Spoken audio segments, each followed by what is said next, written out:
Okay, anyone who intends to testify, please raise your right hand and be sworn. Do you solemnly swear that the testimony you shall give shall be the truth, the whole truth, and nothing but the truth? State "I do," and when it's your turn to offer testimony, please state your full name, address, and affirm that you've been sworn in. I do. All right, well, good evening, members of the Board of Zoning Appeals. Tonight we have one item of old business. That's the first item on our agenda. And then secondly, I should state the old business pertains to McDonald's and a new monument style sign. Then we have a second case, a new business item.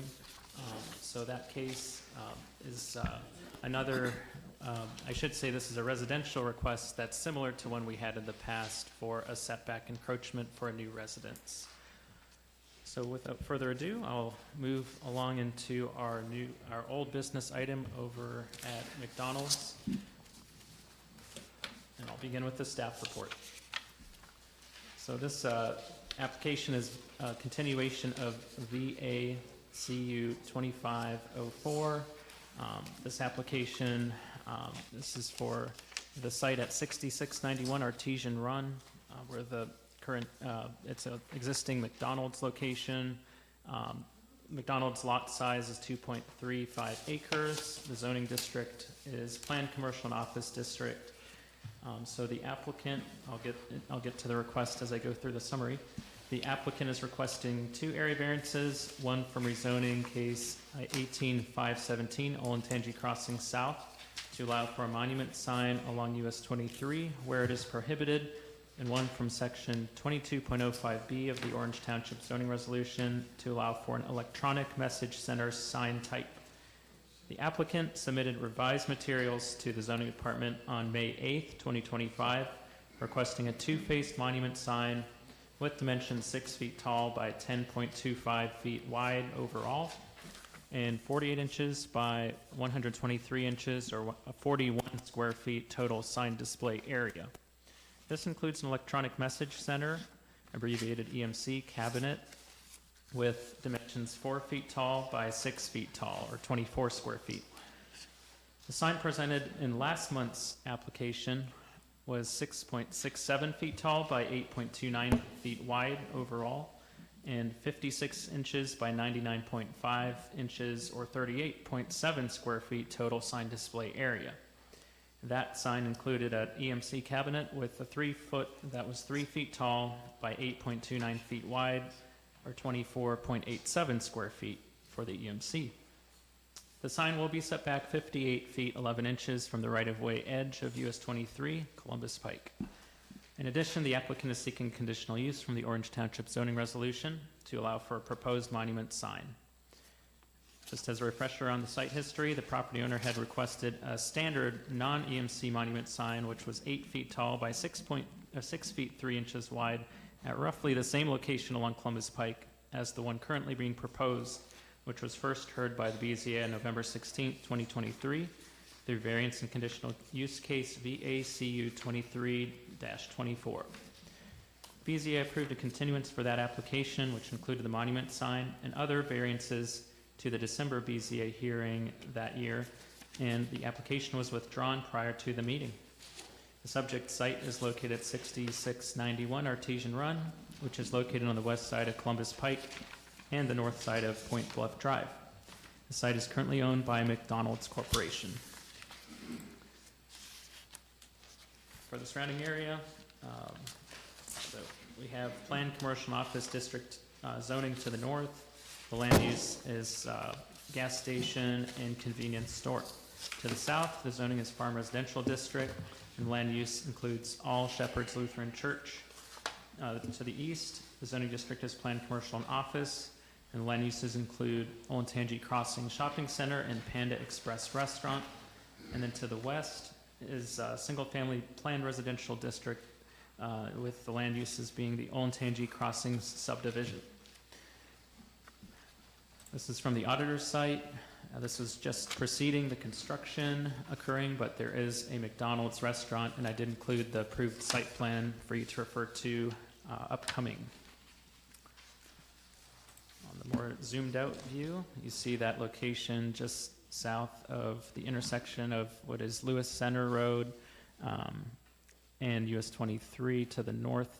US 23 is along the east boundary, and then just south of the, I believe it's Friendship Kitchen convenience store and gas station. All right, so for Exhibit 1, the currently proposed monument sign with dimensions. This includes an EMC display area as well as a standard monument sign display area. The EMC is on the right and the standard display on the left with McDonald's logo. This is all set atop a solid stone base.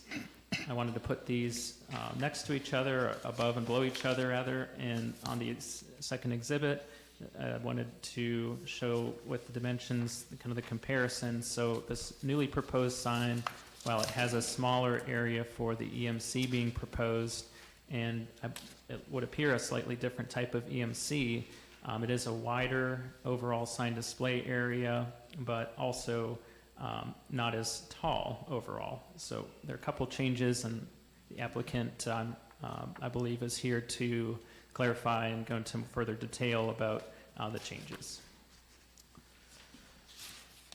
Okay, moving along, the area variance being requested from rezoning case 18517, section 14.07N. That states the following: no grand monument signs will be permitted along US 23, US Route 23. So the EMC, the monument EMC sign is proposed to be constructed 58 feet from the right-of-way of Columbus Pike and having a display area of approximately 38 7/10 square feet per side. A monument sign at the setback of 58 feet is allowed to have a display area of 64 square feet per side for a total of 128 square feet. Therefore, the monument sign meets the allowable area per the code requirement. Another area variance is from section 22.05B, which states the following: signs not specifically authorized by this resolution. The monument EMC sign is not a specifically authorized sign type by the zoning resolution. Therefore, a variance is required for the EMC to be permitted. Moving along to the next exhibit, this is for general reference purposes, the site layout. This does not include the proposed location of the sign. However, I can state it is just to the east, just beyond the parking lot, the row of parking spaces on the eastern boundary of the parking area. All right, moving along to our conditional use criteria. So from 22.04, conditionally permitted signs. I won't read through all of this text, but essentially this is confirming that this is a monument style sign. The applicant is proposing the construction of a monument sign, and conditional use authorization is needed for a monument sign.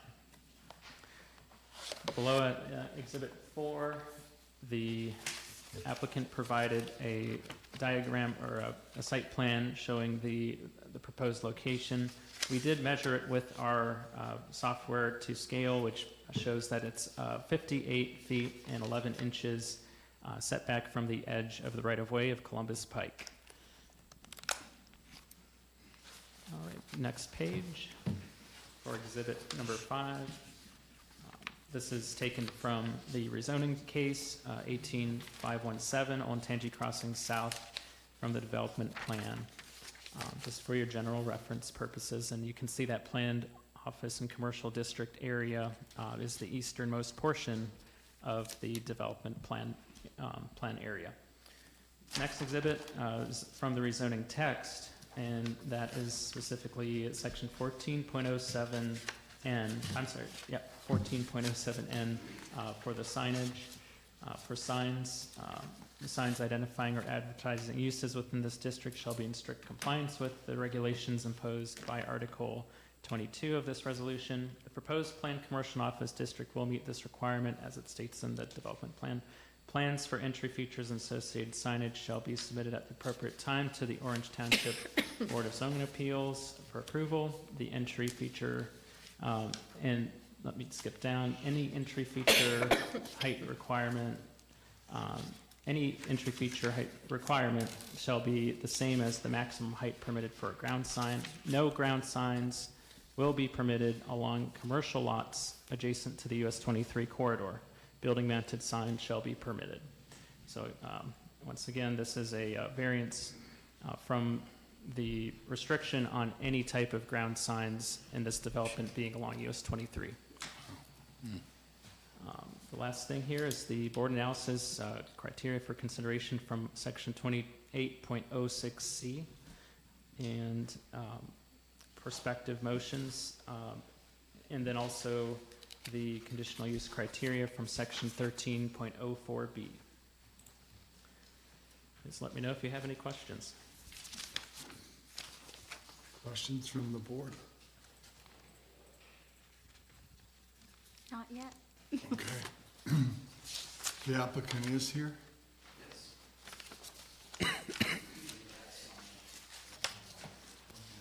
Please state your name and that you were sworn in. Jim McFarland, and I was sworn in. Okay. Thank you for your consideration again of our request for a monument sign. And I just wanted to thank you for the work you do. This is a difficult task, and appreciate the effort you have to consider all of the factors with this proposal. The fundamental difference between what this graphic is compared to the one before, Sue made some great points last time, as well as some of the community members, that we're trying not to get too into the D word. I won't even say the word, because there's so much concern about changing the character of the area, and I think it's important that we make the sign as traditional and conservative as we can, but yet effective, so that McDonald's can be competitive in its market. As I mentioned before, the sales for this store almost a little over 20% below projections, and we do believe that having additional exposure along 23 is going to help that significantly.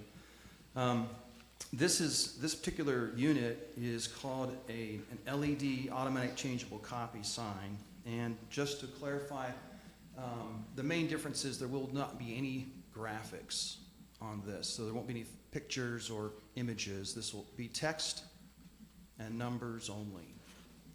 And the other big difference is the actual area of the copy that would change is about 24 square feet, or 58% of the 41 square feet proposed. McDonald's opted not to maximize what they could have requested in terms of the 64, but wanted to be even more conservative. So the red box and the yellow M and the white McDonald's will be fairly much permanent, and the only copy that will be changing is an LED monochromatic. In this case, it looks a little orange, which is the way that the bulbs appear. And so that's 24 square feet of what's actually the messages that will be changing for the graphic. And it can be the illumination can be controlled, the brightness can be controlled throughout the day. The CTR, or the click-through rate, can also be controlled. So if you would like to regulate the frequency that messages are changed, be happy to consider that. We've also got another feature that's it's called Ignite, OPX EAS, which is emergency system, which is a lot of the alerts that you've mentioned before is having for community issues, Amber Alerts, things of that nature can also be displayed on the board. So the board below is not what's going to be what we're requesting. It's now the first image on the top. It is slightly shorter than we proposed, and we wanted the setback to align with what the church has so that it looks continuous along the road, and we think it's very appropriate for this, and we welcome your consideration. Thank you. Questions?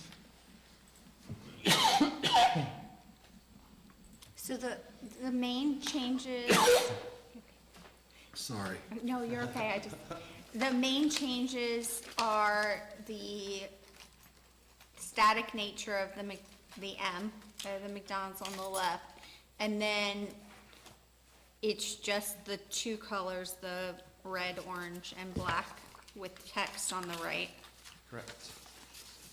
I will say, since we've met last, I did see one of these McDonald's signs on Fifth Avenue when I was downtown several weeks ago. There's another McDonald's around? Wow. it was a lot. Yeah, it was quite bright. It was night, and I was surprised at how bright it was. It was blinding. What are your thoughts? Well, in the McDonald's, the red panel left is illuminated, full backlit, LED illuminated, is that correct? I believe so, yes. Okay. Would that be, again, 24/7 or business hours? Business hours are 24/7 at this location. Oh, is it? Yeah, Okay. that's correct, right? I You're believe open so. We have- 24/7? Yes. It is Answers that 24/7, question, okay. yeah. Thank you, sorry. It's all right. How would you know? I noticed in your application, there are no page numbers, so I'm sorry, I can't help with that. Under project description, applicant requests a conditional use permit for its monument sign. The sign identifies McDonald's location and allows patrons sufficient time to turn safely into its site. So do you believe that that is the reasoning for this design sign? Oh, it'll certainly add to the safety of turning into the site. There'll be better awareness of how close a road is to the McDonald's that they might see in the back if they have a graphic closer to the road. So whether they're going north or southbound, this will aid in them being able to turn in more safely to the site. So you would say that the main reasoning for having this sign is to identify that there's a McDonald's there? I would say And to that, give patrons a chance to safely turn in? I would say that's correct. Then why do you need an advertisement on it? Because that there's other items besides just standard things that happen at McDonald's. It's not just for advertising, it's for also community awareness for other things that are going on, which is one of the things that one of our McDonald's reps mentioned last time. They don't just want to be advertising for specials, they also be marketing for other special events that are going to be going on in the area. I don't see that as something that's within McDonald's purpose. You're a restaurant. It's a restaurant. If you come to me and you say, I want a sign that identifies my restaurant and helps my patrons to find it and to turn in safely, I would see a different sign than this. But when there's a sign that's mostly advertisement and very little McDonald's, then I wonder if that is true to your project description. Well, I don't think that it's appropriate to have a huge, I think the letter M was what was proposed in 2000, the last time we were here, was it 13? 23? 23, yeah. Yeah, I don't know that McDonald's wants to overly put a huge brand logo up out front. It just seems overkill and unnecessary. Again, where the focus is on the minimal nature of, in fact, the McDonald's portion, identifying it as only 48 by 48 inches, so it's significantly smaller than what was there before. So actually, if it was just that portion of the sign with a base, that could tell people that there's a McDonald's there and they need to slow down and look for the entrance. If it was that low to the ground, it'd be difficult to see, So it's not really helping the people find your restaurant. which is why we need to have it up off the ground a little bit higher so that folks can see the McDonald's logo.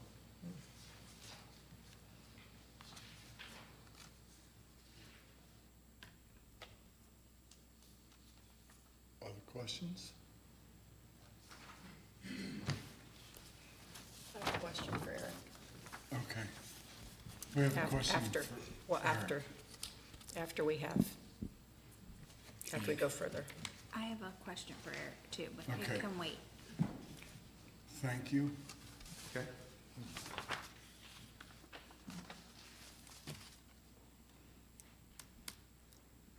Public comment? Community, You community. done public comment? We are, but if you wanted to ask Eric, I was gonna insert Eric in here at the moment. Anytime, if it would be. Eric, my question is, in looking at the application and the specifications here, and the different animations and on-off times and things like that that can be regulated, all these different factors, that can be changed and altered with, looks like minimal programming, how on earth would staff be able to tell whether they were meeting the letter of what was approved? Yeah. Well, we haven't, so this would be a situation where it's up to the BZA, at BZA's discretion to apply conditions onto how the sign can be adjusted, or would switch, the timing, even things like the brightness, when it would need to be turned off. I think it would fall in a similar category as some of the other items that we have to go out and do inspections for, but a little bit more intricate as well. So staff might have to go at certain hours later in the day when the condition would need to be enforced, that the sign, for instance, would need to be turned off. And then the BZA, it's again up to the BZA what kind of conditions they want to put on, but staff would need to follow up accordingly during the proper timing, and as well with the changing. I would foresee just following a stopwatch and making sure that it is in compliance with whatever conditions the BZA did impose. If Robin or Julie want to elaborate on that, please feel free. But I think that it would be similar to some of the other things, lighting, for instance, glare, timing with lights that we have had to follow up on.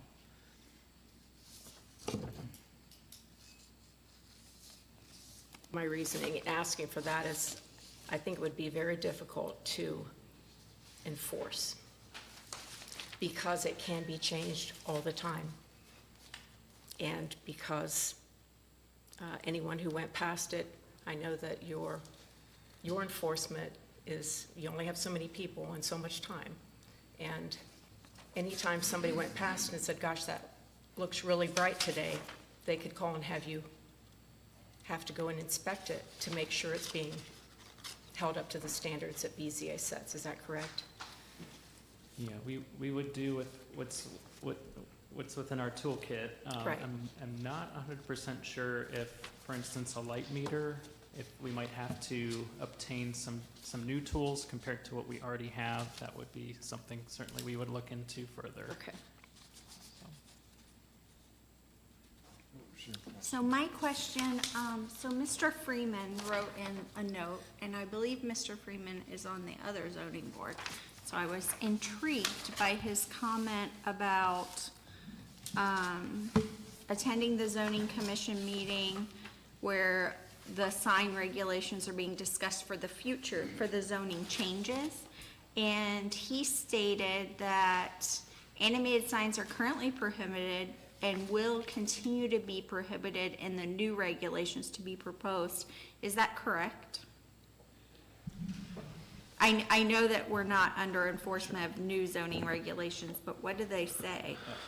So, and I always feel a little hesitant to, say with certainty what is in a draft code, because at this point, it is a draft code. Sure, yeah, I'm just curious. Yeah, so what you there guys are was, looking at yeah, right there now. was a zoning commission meeting a few weeks ago where the zoning commission discussed electronic signs. It was not a, it was not a vote. The commission did not, vote to allow electronic signs or to not allow electronic signs. It seemed that the balance of the zoning commission did not favor the electronic signs. The current draft has electronic signs permitted for certain uses, institutional uses. Schools and- Correct. Yeah. And so we will take the zoning commission's feedback, incorporate that into the next draft. That will be voted on by the zoning commission and the board of trustees, but for the time being, we have to go with the regulations that we Yes, have so I before absolutely us. hear you Yeah. that, I was just curious what was proposed, because I hadn't heard feedback yet, so I thought that was interesting. Okay. Does that answer our questions to the For staff? now. Okay, And I do want to make mention that there were some other comments that were received. That's what I placed in front of you for you to peruse, but you also had received comments previously, which were prior to the initial meeting last month. Right. So these are any of the ones that came after that meeting. Okay. Anyone from the audience wish to?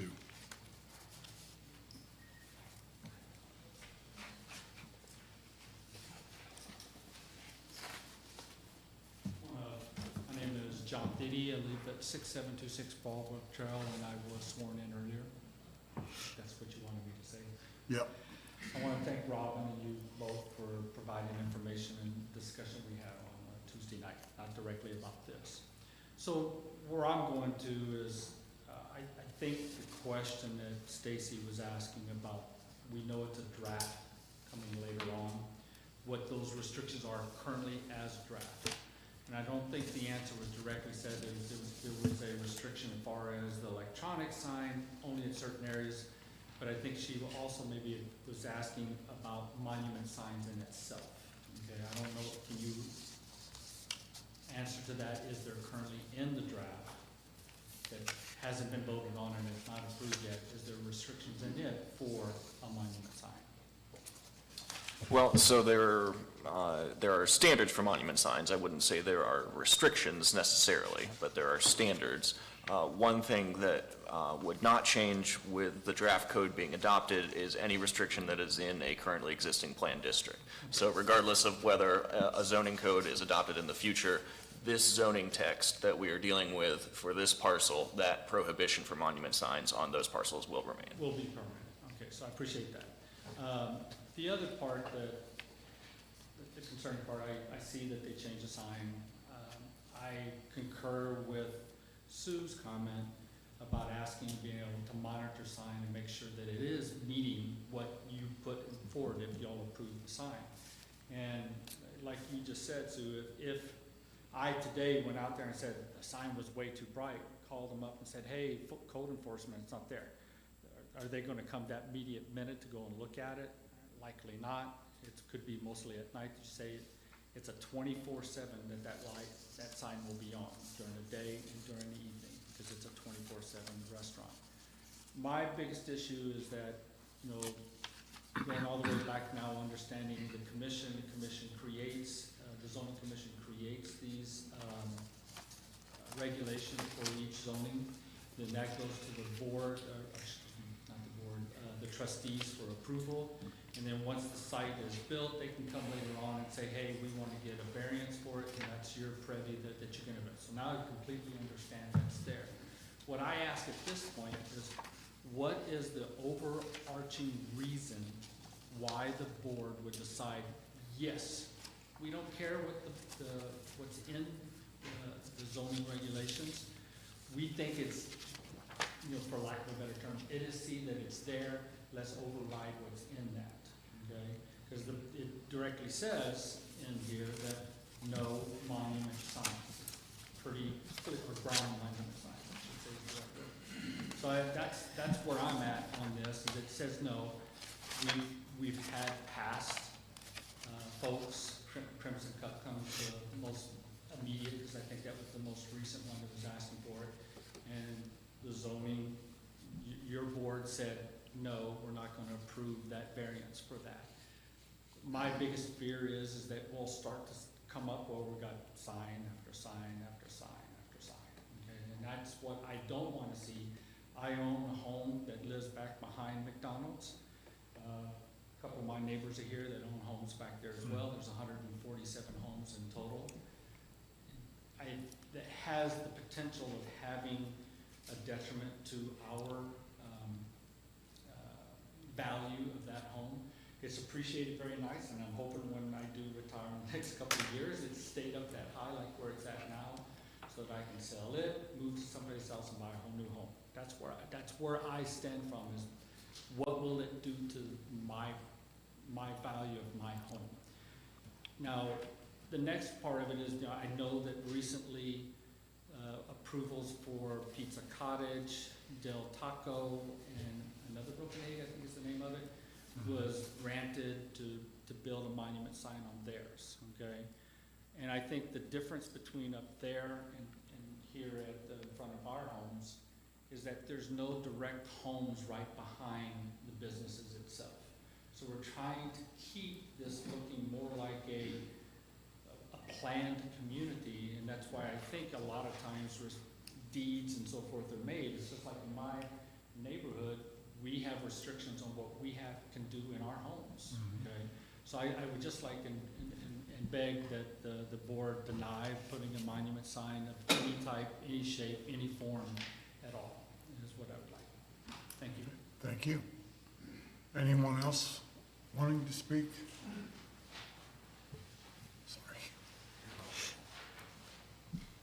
Thank you. My name is Larry Gay. I live at 169 Long Branch Run, 43015.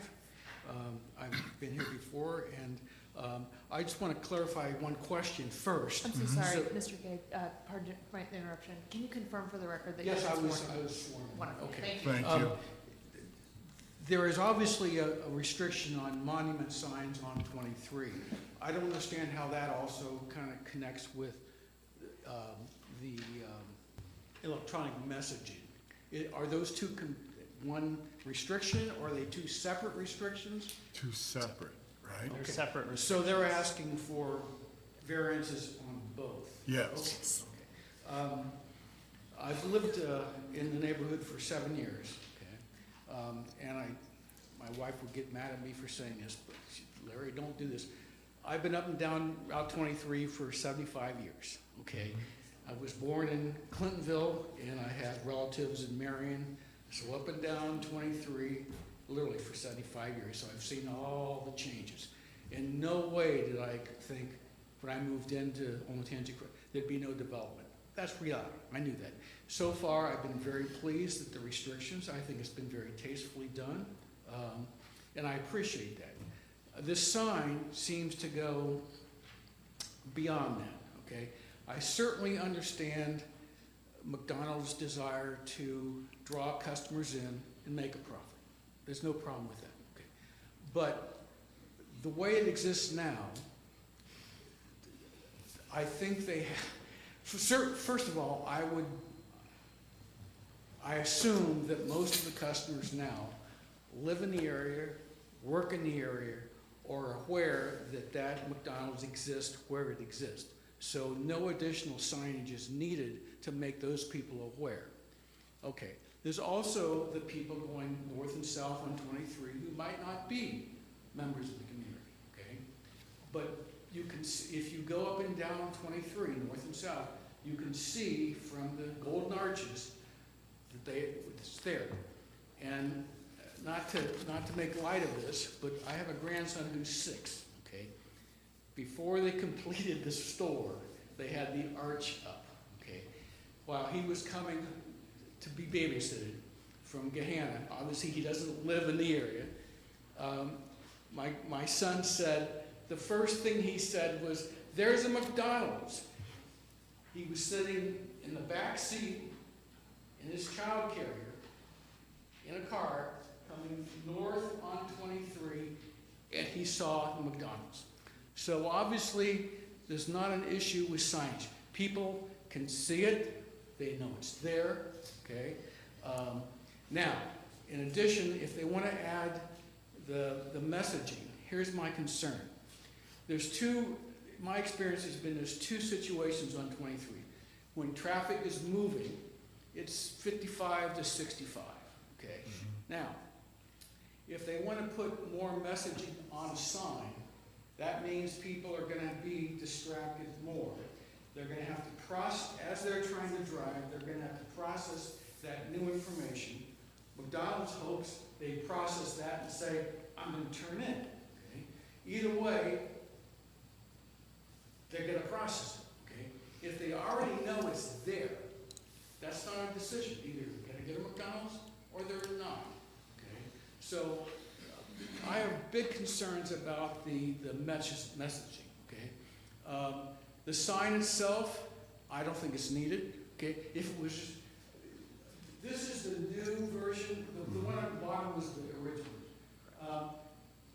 You know, I can't say I have no problem with the big yellow M, but the messaging is I think, beyond they're trying to attract customers. They don't need that if all they're trying to do is bring people in because the people know it's there.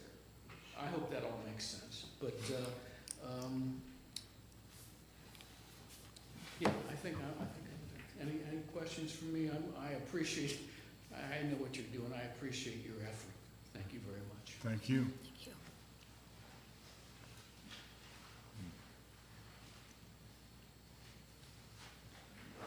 Brady Monroe at 24288 Darby Pottersburg Road, and I have been sworn in. Okay, thank you. So the main things I want to kind of address are some of the concerns, and there's nothing wrong with concerns, and so I want to try to answer a few of those. Brightness seems like that's kind of like the sticking point, as well as a distracting message that scrolls, flashes. That can't be changed by a mistake of an employee that entered a new promotion, a new item. As I think was kind of described in last month's meeting, Watchfire can lock that out. They can lock it out as far as how bright it can be at 10 o'clock in the morning, how bright it can be at 10 o'clock at night. The average user can't change that. So the concern of, well, they cranked it up tonight and I call code enforcement and they dimmed it back down, it's not that simple. That would have to be talking to a corporate company, turn it up tonight, and then turn it back down tomorrow. So that's something that's not gonna be able for them to do. I know there was a comment about the Fifth Street sign. Like anything, whether it's a sign car, multiple different manufacturers, and Watchfire is the premier manufacturer, and that is why, because of the controls that they can kind of lock into a system to make it act a certain way. And so the brightness that, I don't know who said it. You know, I asked, was that a full color compared to a single color sign? Because those do sometimes appear more bright. And was it a Watchfire? Because those are two completely different signs. And I can understand how, because they're called an EMC, they're lumped together, but they're not. As far as why do they need that, there are multiple things, promotions obviously. They could even say Happy Mother's Day, you know, whatever the case is. And then, as you can see here, temperature, for some reason, the original first page isn't up there. I don't know if you have that. You have, I know this was with the submittal. Yeah, that's on the public notice. Yeah, it's a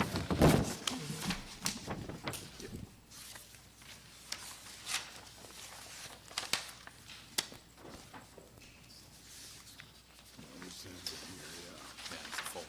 There it is.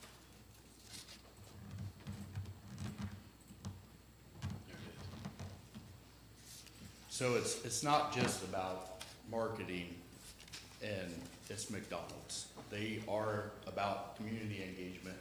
And right here, and I know we discussed this on the first meeting, this is something, again, controlled by the backside of the program. This isn't, an employee has to remember to do this. This automatically would take over, cancel out the other message to say tornado warning, Amber Alert, whatever that is. And so that's the benefit of this compared to the traditional changeable copy. There are other drawbacks, obviously, to a changeable copy as far as the manpower to go out there, whether it's a weather-related thing, and I'm sure everybody's seen a changeable copy before that they had to use a 5 for an S, or whatever the case is, where this is a, you know, a computer-generated message to minimize errors for them. And then for the kind of like the distraction part of that, I'm sure everybody's studied this parcel pretty in depth. If you're heading north, if you want to really easily turn into McDonald's, you have to turn left. Well, with the minimal amount of signs that are there now and how fast everybody is driving on 23, you've now missed the easiest entrance into this McDonald's and what is McDonald's? Fast food. So now you're just gonna continue to drive and wait to look for Wendy's, Burger King, or whatever the next easy fast food is.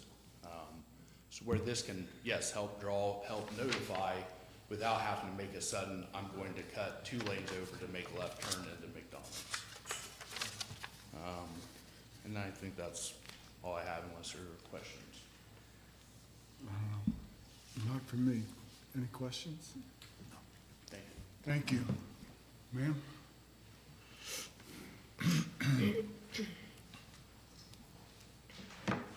Robin McComb, 6710 Fallbrook Trail, Delaware, Ohio. Thank you all for your time. Ms. McComb, sorry, were you sworn in? I was sworn in, I'm sorry. Thank you. What I realize after coming to these meetings for the 12, 13 years I've lived here is I've never actually thanked you guys. You're definitely doing a service that we don't have the time. I've thought about doing it myself. We don't have the time to do it, things like that, right? But I'm hearing all these comments, and Stacy, what you said, I value, and then I hear an objecting one, and it's maddening. All this information is maddening about this issue that we keep fighting these same things.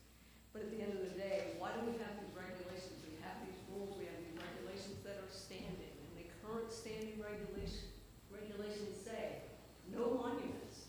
It's not no monuments, but maybe unless there is some serious special circumstance.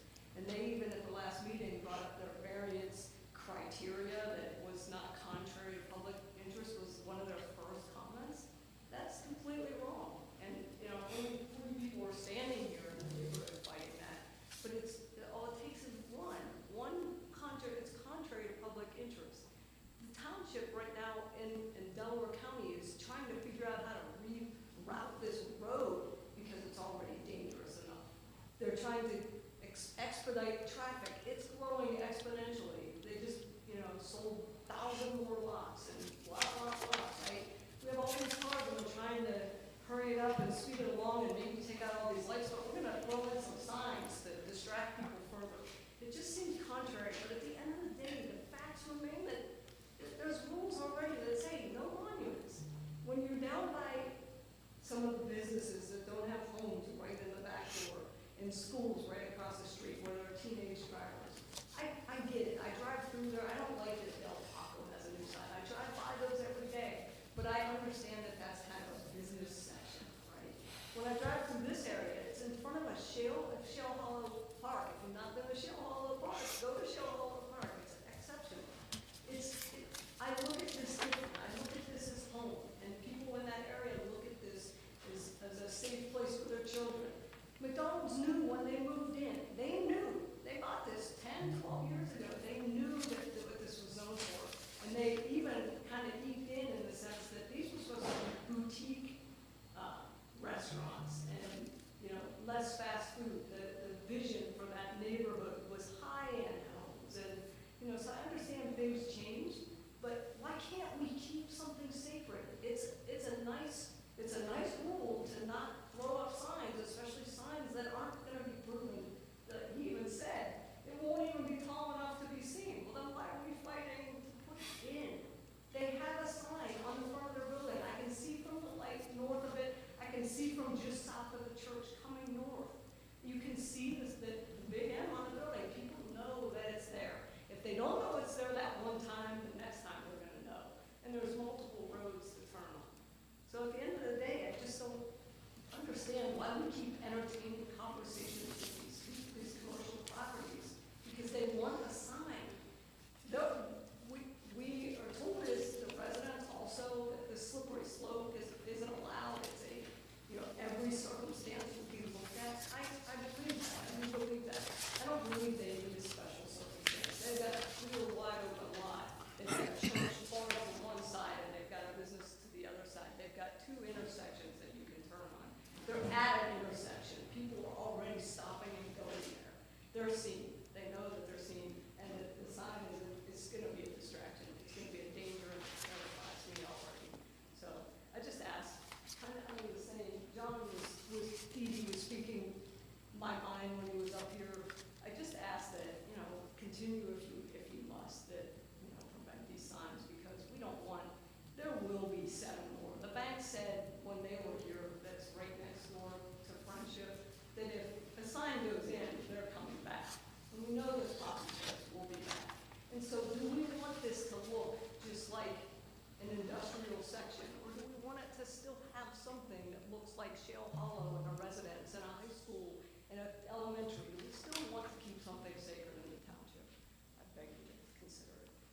Thank you. Thank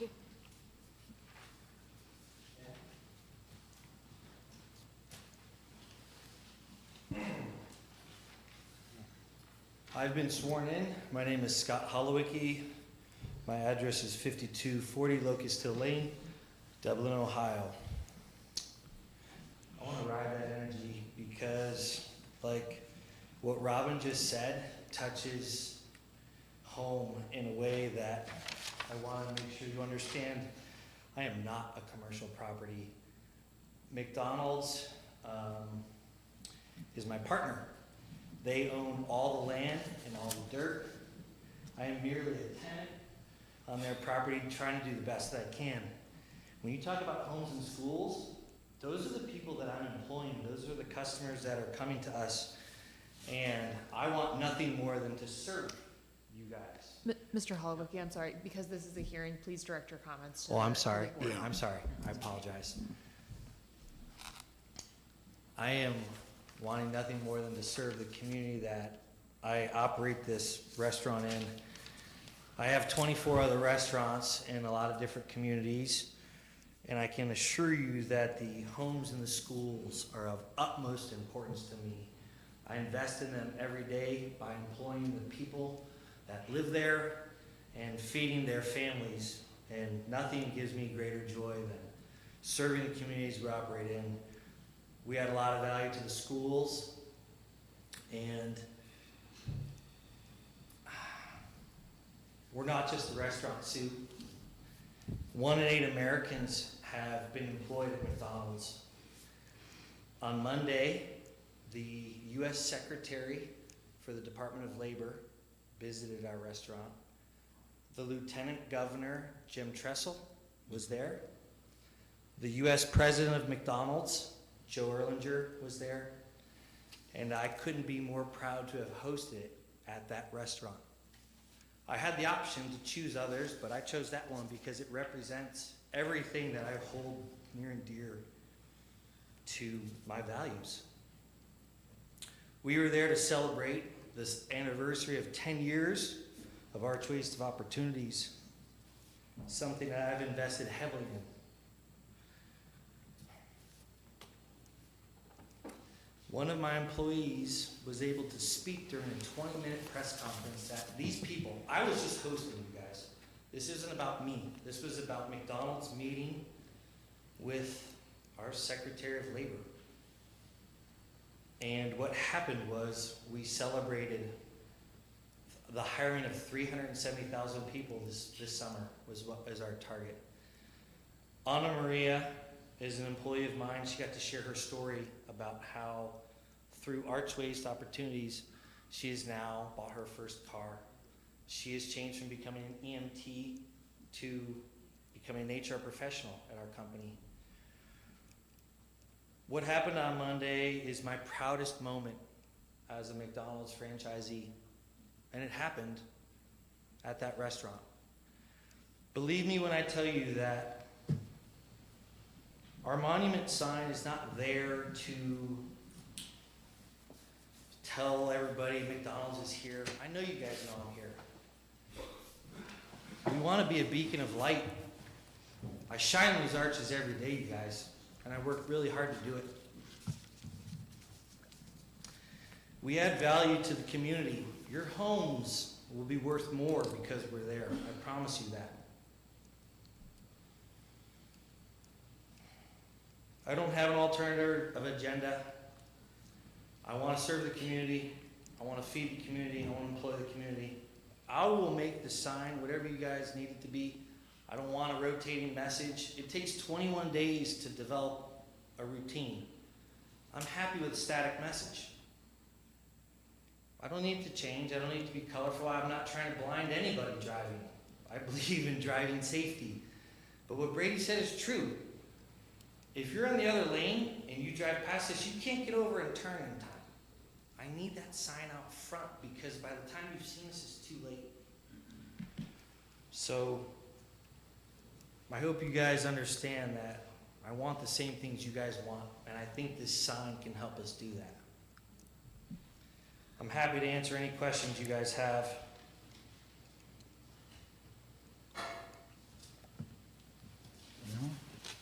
Thank you for your consideration. Thank you. Thank you.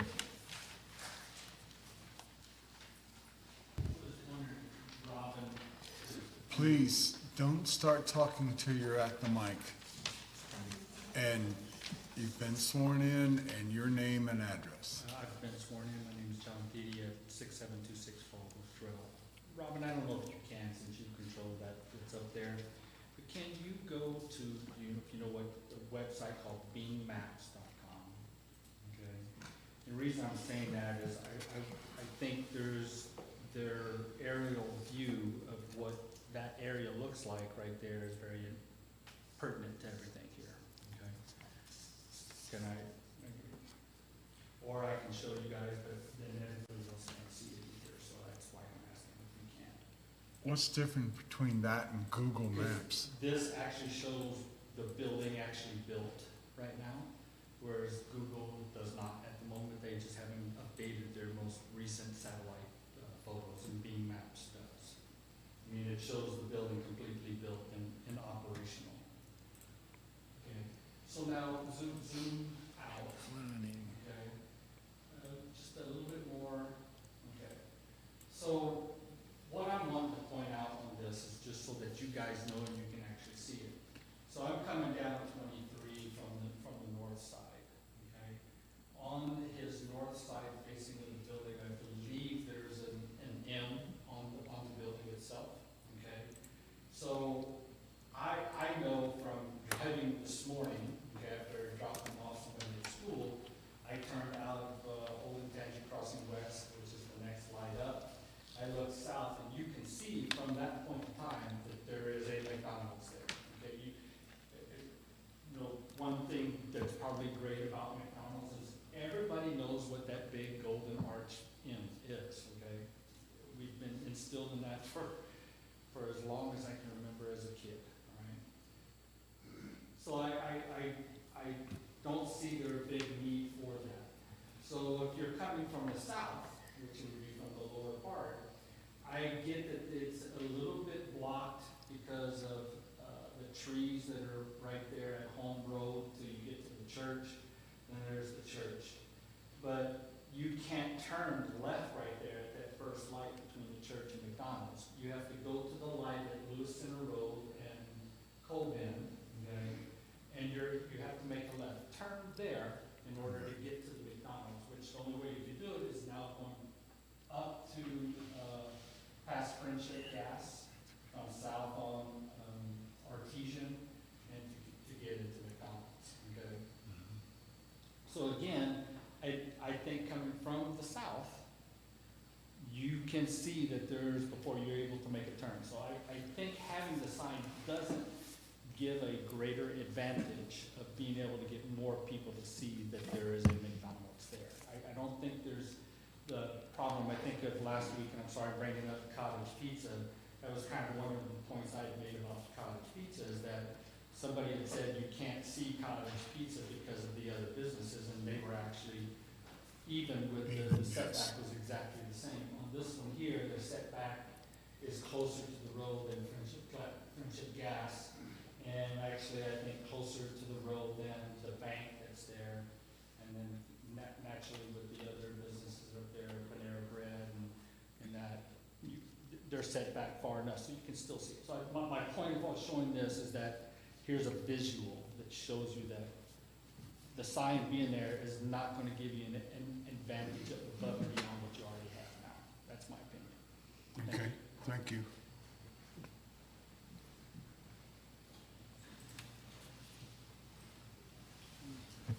I'm really glad that this map is available to us. Name because- and.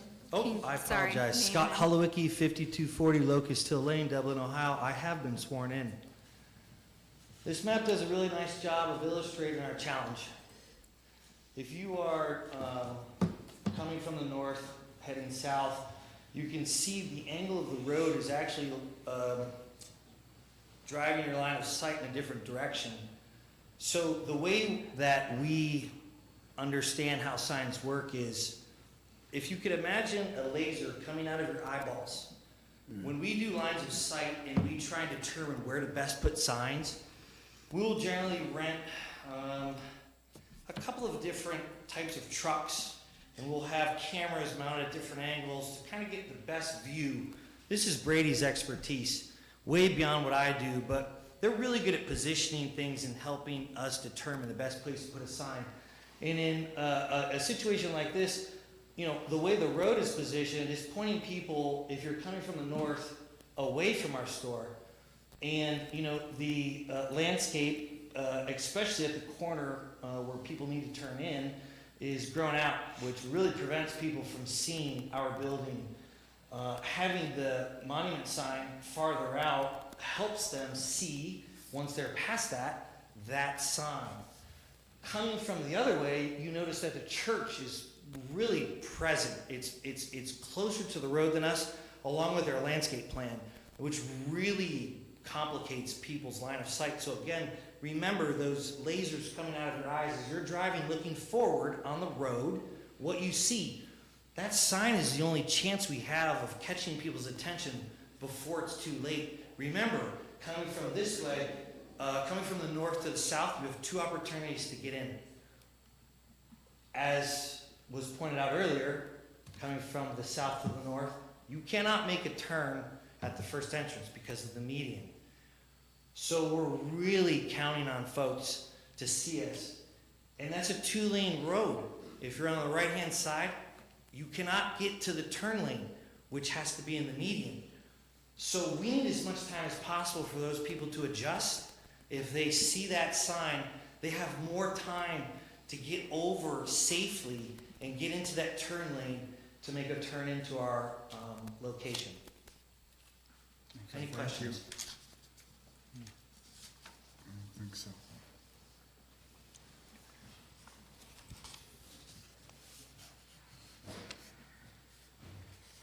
Sure, so Robin McComb, 6710 Caldwell Trail, have been sworn in. When you come north, if you miss, as you see, you can see McDonald's as soon as you pass the church. You can't turn there, but you can turn at the light.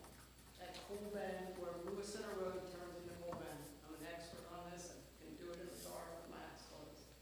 If you miss that, because you have never seen McDonald's sitting there, and you all of a sudden have to have a double cheeseburger, you can turn right, turn left, and cross over, or you can proceed to the next light, which is right past Panera Bread. There's another light there you can turn in. Most people coming southbound will actually turn at that light to avoid sitting in traffic there at those multiple lights and come in artesian behind it. Coming from the north, you have 4 options to get to McDonald's. 4 options. They don't need a sign. There are 2 lights where you're sitting at, and you can see them, because you almost hit them every time. If you only hit one, you're gonna hit the other, you're gonna see McDonald's right up ahead. There's a big sign on the roof that stands out. The building is not blocked. If you're coming northbound and you miss that left light, he's right, if you miss that light, you have another one. You can see it, it's right up there. It's built that way. Lewis Center Road, the roads weren't well thought out, the high school was put in, curves were put in, it dictated all these roads. There's back roads, if you miss any of those side roads, you can turn off and you can turn around, and so there's plenty of access. The sign is, it's a moot point. Thank you. Okay, thanks.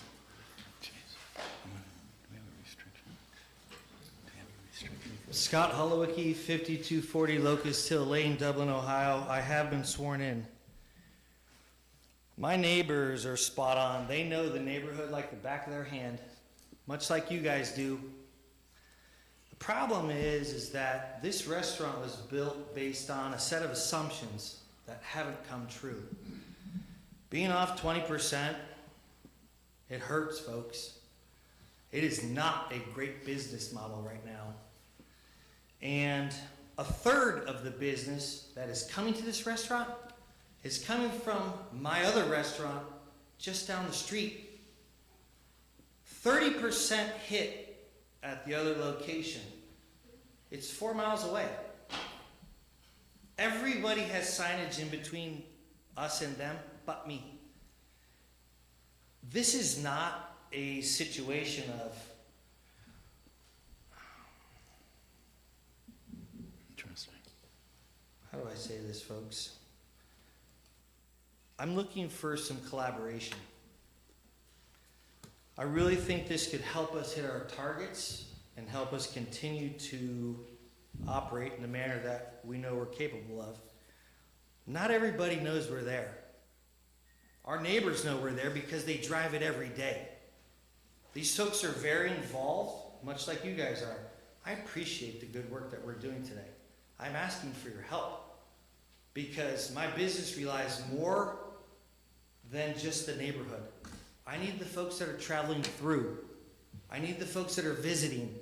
I need the other reasons we have business in the neighborhood to thrive. I need that too. They have signs and I don't. I'm not asking for a sign that's gonna blind anybody, change too many times, but I do think it could help us hit our targets. And I don't think it's unreasonable. There's a lot of folks out there that do not know we're there. Our projections tell us that. People way smarter than me at McDonald's came up with these projections, and we are so far off those projections. We are now on a different type of program with McDonald's because we've missed our projections. You said the location 4 miles away. Do you mean in Delaware or South, the south in front of location? Kohl's, where the Chick-fil-A just Yep. opened up. Do you own that location I as do. well? I do.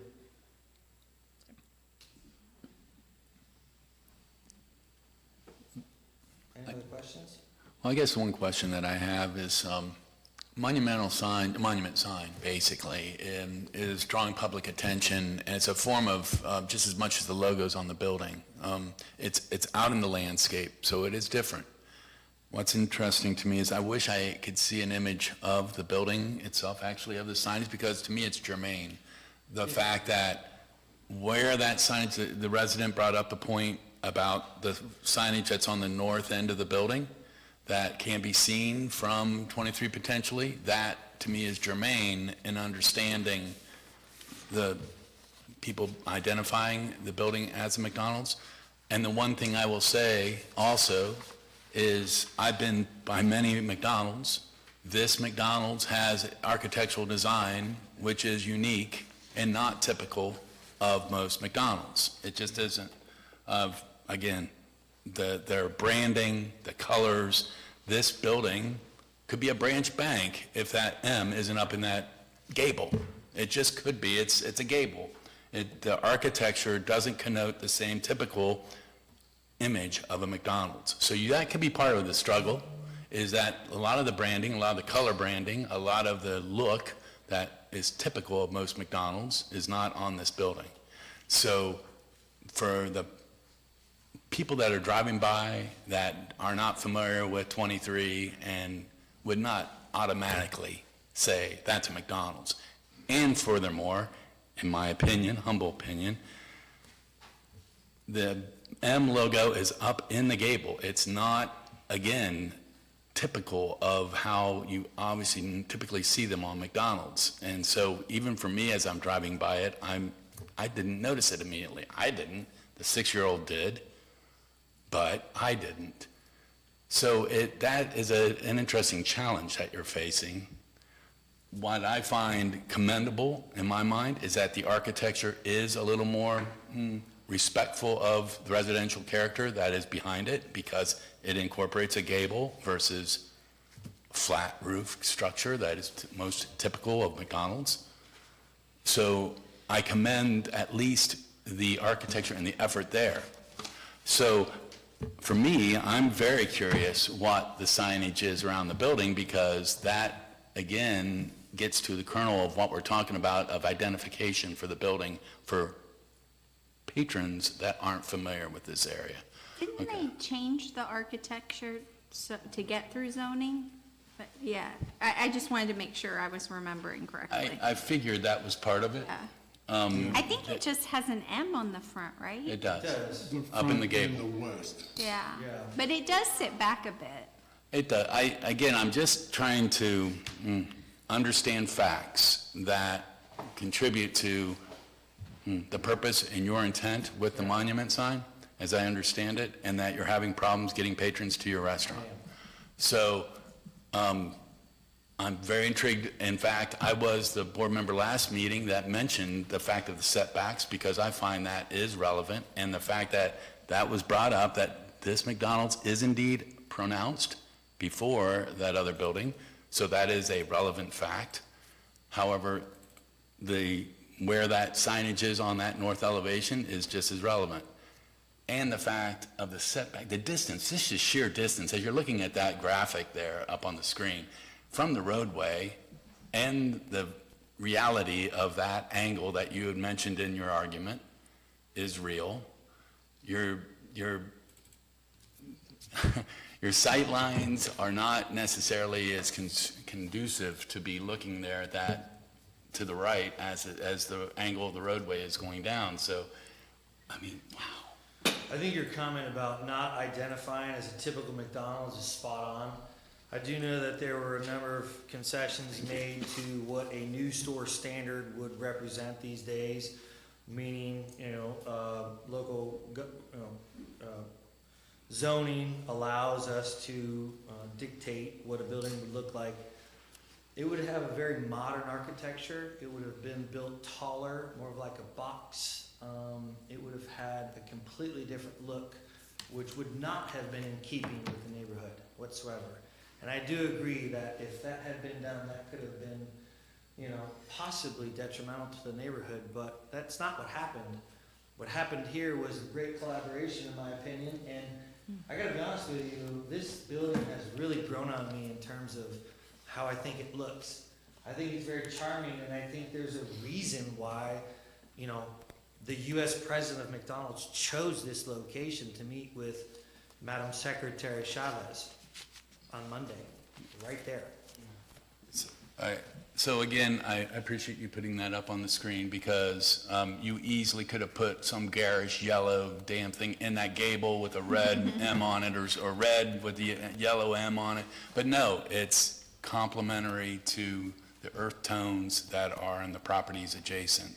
So that's commendable, that is respectful of that. Joe, well, we would normally have a higher facade, and within the flat facade, there would be a full written out Yeah. McDonald's. That, the new store standard would have that on as many faces as available, because as you can see, well, when we were on that other map, the challenge of that road is it's angled a certain direction, which changes your line of sight. And then the way the architecture of the buildings around me are is, it's sort of, we need the building coming from the north this way because it's pronounced, but coming from the other way, I gotta have the road sign. So we're sort of like right there with where those building signs really help us coming from the north-south, but the other way, I need that monument.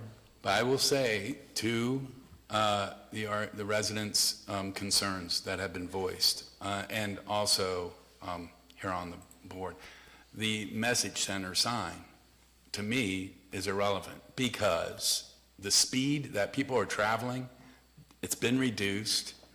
The size of the font itself, if you're going to be able to even see it, your eyes are off the road. You're crashing. I mean, it's just, that's not realistic in my opinion, again, as a board member. That, when you're looking at a separate case for what we're looking at here for the variance, the EMC is one big piece of it, and then the other is what could be the monument sign that could basically denote your building and help in wayfinding and identification. So I'm going to stop. I've been talking way too much, but I do want to just emphasize, to me, I have a major problem with the EMC. I don't think it's necessary. I understand the public messages, but we have other avenues to do that, and I just, for this specific location, I don't think it's So appropriate. piggybacking on what you said, so I was here for when we talked about the roof and all that stuff, and you guys brought a proposal for some signs then, and I'm trying to remember what we didn't like about it. I think it was really too big. Do you remember? It's too high up. It was too high, but it was a static, like an M. It was plain. You mean the monument sign? Yes, yes. Oh, I was talking Oh, I about the thought you were building talking sign. about. Yeah, that's what I thought you No, were the talking about. building, but the original monument sign that was proposed Right. when we were looking at the building was just a plain M or a Yeah. plain sign. Why did you go all the way to the lights?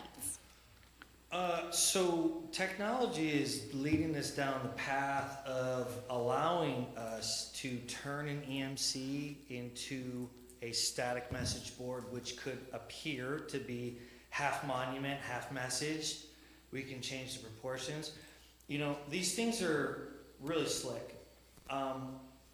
If we go, we're not gonna be able to buy technology that you're kind of, I think, suggesting and have it supported, because the companies really, that we're dealing with, approved McDonald vendors, they want us to have digital signs that we can control based on local zoning. So you guys tell us how to manage it, and that's what we do. We control it to however you want. I have no reason to not comply with that. You know, if we were to say, well, let's go to, you know, old school, we're just gonna go out, send an employee to manually go out there and slide the letters in and write the message out.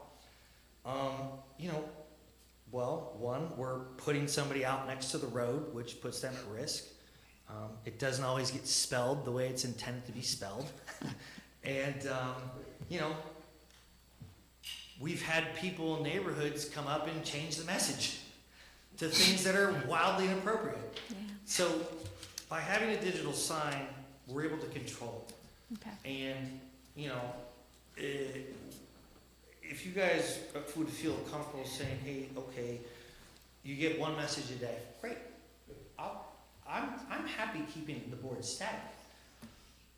I just think that the bigger picture is understanding that an EMC is not intended to be used as a flashing billboard like moths to a light. This is merely something that, you know, we can use, especially at nighttime. You know, all the brightness and the awareness really is a night factor. What can we see when everything's dark? You know, if that's not there, you can't see me until you can see the building, and that's sometimes too late. During the day, when none of this stuff is on, I need to have something visually there that's gonna stand out because the lights aren't jumping out like they would at night. So by having a road sign during the day, it creates better opportunity for people to realize that they're at McDonald's.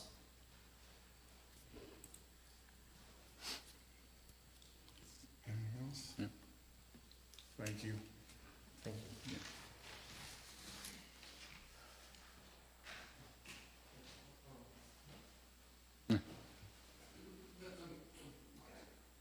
I'm trying to stay controlled here. My name is Larry Gay, 169 Long Branch Run, Delaware. I appreciate very much the look of this new McDonald's. They did a great job of landscaping. It's low, that's great, okay? But the bottom line is this: they want to attract attention away from the drivers to their sign, to bring people in to the restaurant. I understand that, okay? But they knew the situation before they designed and built the store. Now they're finding out things don't work as well as they thought they might, okay? And they want to go beyond the zoning laws, okay? I don't think that's fair to the community members who are depending on the zoning boards to hold tight to these things, okay? Just because McDonald's made a mistake in designing and putting a McDonald's where they put it, and now they find out they can't draw enough customers into it, our neighborhood should not suffer because of that, with signs that have already been against zoning laws, okay? So I would just like, and one more thing, they talk about lines of sight, okay? If I'm driving my car, I'm looking directly at you, and the sign is over here, it's gonna cause me to look that way. So he's right. The way it's structured now, 23 southbound goes that way. So to put the sign there, it causes the person to look even farther to their right. Okay? So it's a dangerous, we've had serious fatal accidents at the light at Lewis Center, Cold Bend and 23. They're getting worse. It's gonna get worse. Okay?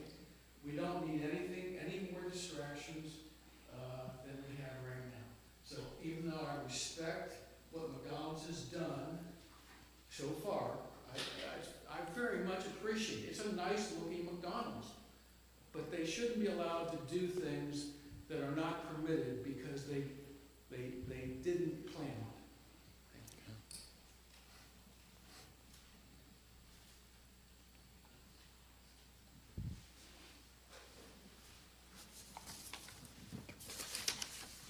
Can we close it? Is there another comment? Sir?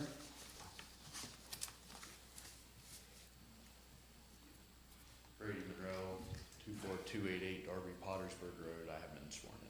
So just kind of reiterate some of what Scott had mentioned is, seems like there's a lot of, I know where it's at again, we're on a state route, it's the transient traffic that you're trying to catch before they have to make a sudden turn and try to cut across lanes.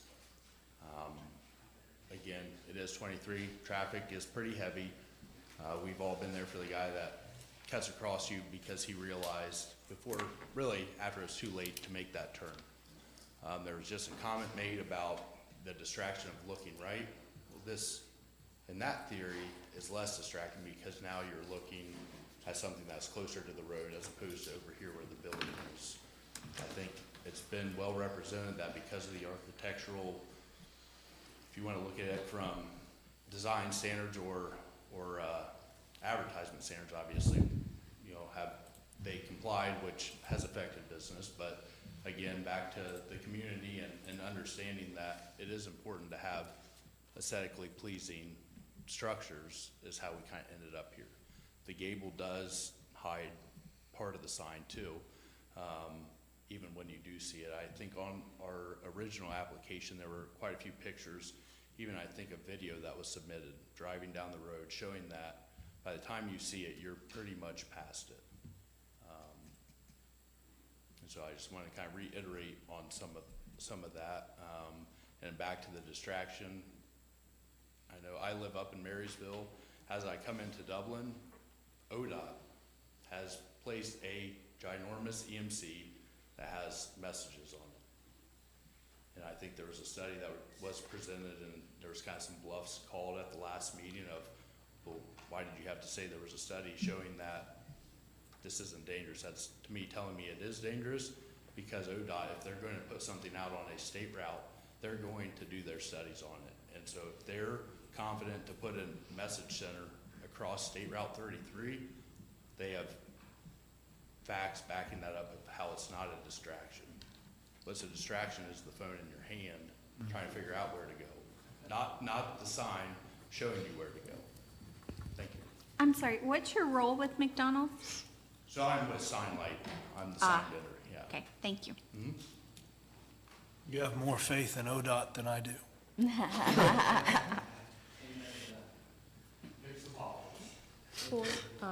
If there is no additional testimony, just as a reminder, you do have the ability to move into private deliberations to discuss the application.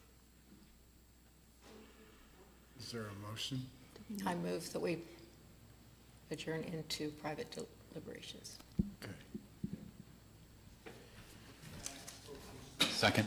Motion made to move into private deliberations by Ms. Ross, seconded by Mr. Pax. Those voting, Mr. Treves? Yes. Ms. Ross? Yes. Mr. Pax? Yes. Ms. Neff? Yes. And Mr. McCoy? Yes. Moving to private deliberation.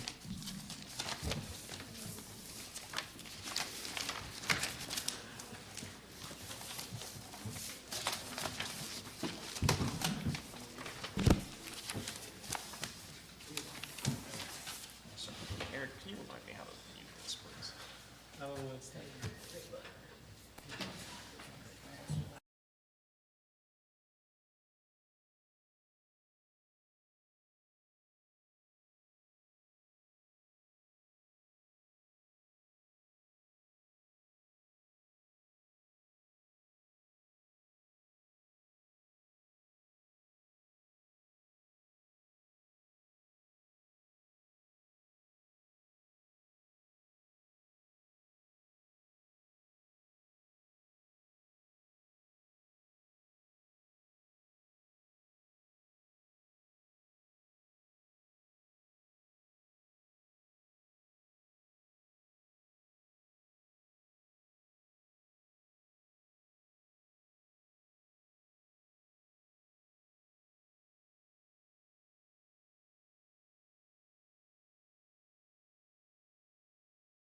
Seconded by Ms. Ross. Those voting, Mr. Travs? Yes. Ms. Ross? Yes. Mr. Pax? Yes. Ms. Neff? Yes. And Mr. McCoy? Yes.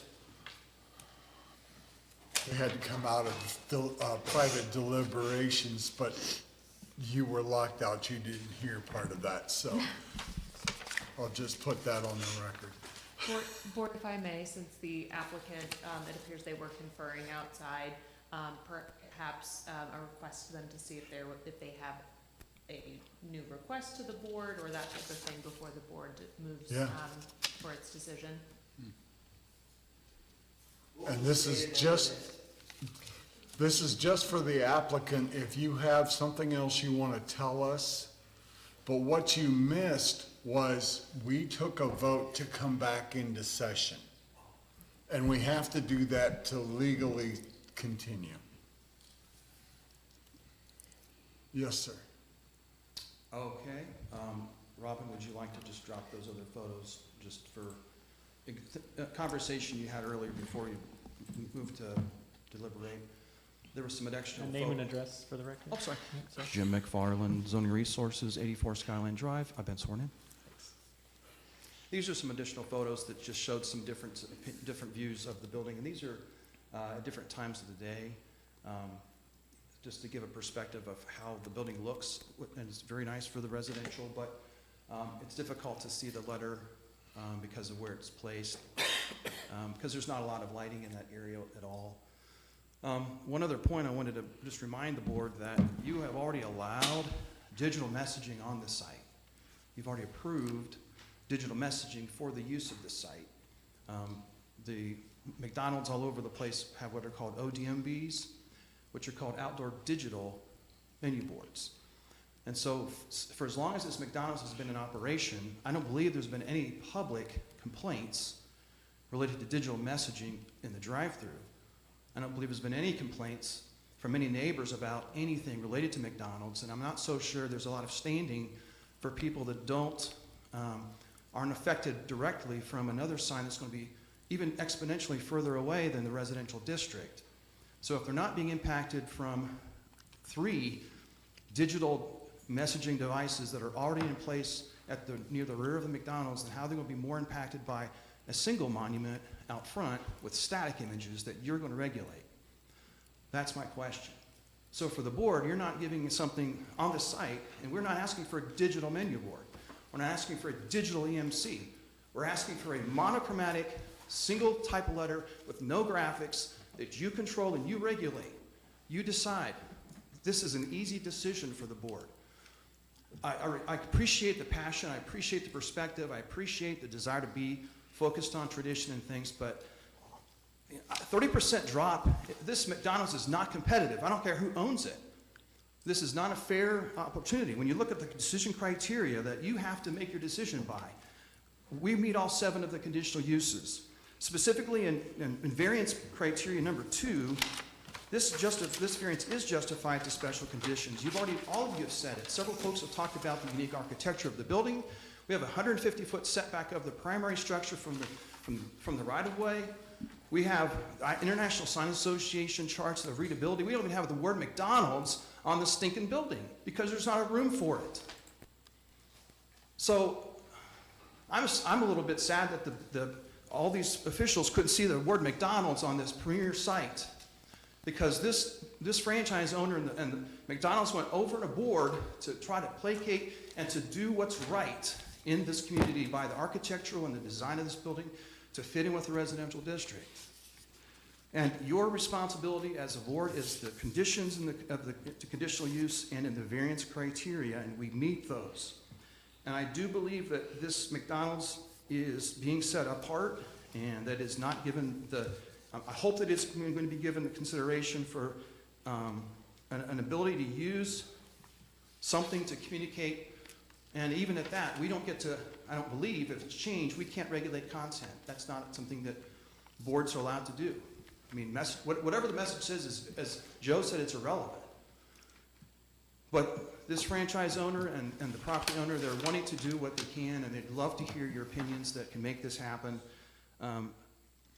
We don't want to go back to going out there every day and putting things in there. That's just ridiculous. And unfortunately, when things like this, if they don't get approved, what ends up happening is your code enforcement has another challenge because McDonald's is going to start sticking flags out there.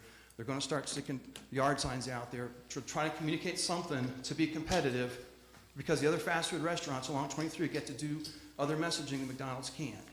So that's all I have to say. Okay, thank you. Anything else? You ready for a motion? Yep.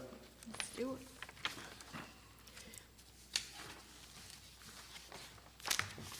First of all, we have the variance request for the monument sign.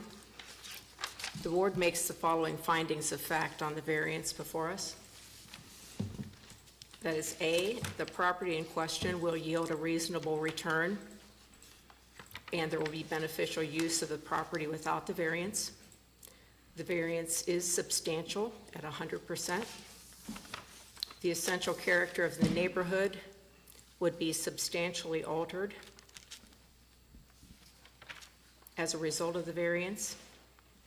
The property owner purchased the property with knowledge of the zoning restriction, and the property owner's predicament feasibly can be obviated through some other method other than a variance.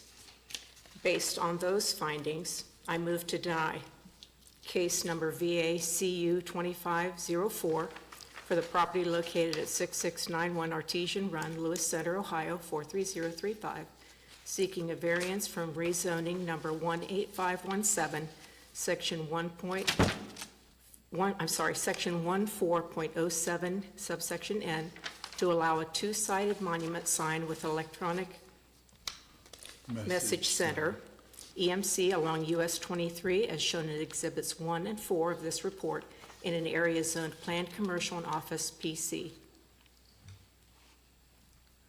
Second. Motion made by Ms. Ross, seconded by Ms. Neff. Those voting, Mr. Travis, Yes. Ms. Ross, Yes. Mr. Pax, Yes. Ms. Neff, Yes. and Mr. McCoy. Yes. Motion carries. That variance is denied. The board makes the following findings of fact on the variance request from section 2205 subsection B for the EMC sign type. We find that the property in question will yield a reasonable return without the variance. The variance is substantial at 100%. The essential character of the neighborhood would be substantially altered as a result of the variance. The property owner purchased the property with knowledge of the zoning restriction. And based on those factors, I move to deny case number VACU 25-04 for the property located at 6691 Artesian Run, Lewis Center, Ohio 43035, seeking an area variance from section 2205B to allow monument sign with electronic message center EMC along US 23 as shown in exhibits 1 through 4 of this report on an area zoned planned commercial and office PC. I'll second. Motion made by Ms. Ross, seconded by Mr. Travis. Those voting, Mr. Travis, Yes. Ms. Ross, Yes. Mr. Pax, Yes. Ms. Neff, Yes. and Mr. McCoy. Yes. Motion carries. Variance is denied. The board makes the following findings of fact on the conditional use request for a monument sign. The proposed use is of such a nature and designed to be constructed, operated, and maintained in such a manner that it would not be harmonious and appropriate with the existing or intended character of the general vicinity, and would change the essential character of the same area. The proposed use will not be consistent with the objections of this zoning resolution in the Orange Township Comprehensive Plan, and the proposed use will not be in the interest of the public health, safety, and morals. And based on those factors, I move to deny case number VACU 2504 for the property located at 6691 Artesian Run, Lewis Center, Ohio 43035, seeking a conditional use to allow for a monument sign in areas zoned planned commercial and office PC. Second. Motion made by Ms. Ross, seconded by Ms. Neff. Those voting, Mr. Trevs? Yes. Ms. Ross? Yes. Mr. Pax? Yes. Ms. Neff? Yes. And Mr. McCoy? Yes. Motion carries. Variance, a conditional use request is denied.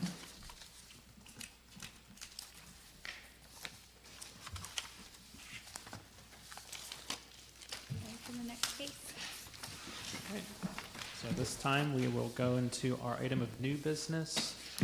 So I will grab the staff report and take it from there.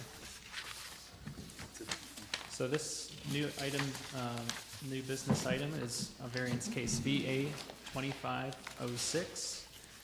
This is applicant owner C. David Johnson, William and Louise D. Carcula being the owners.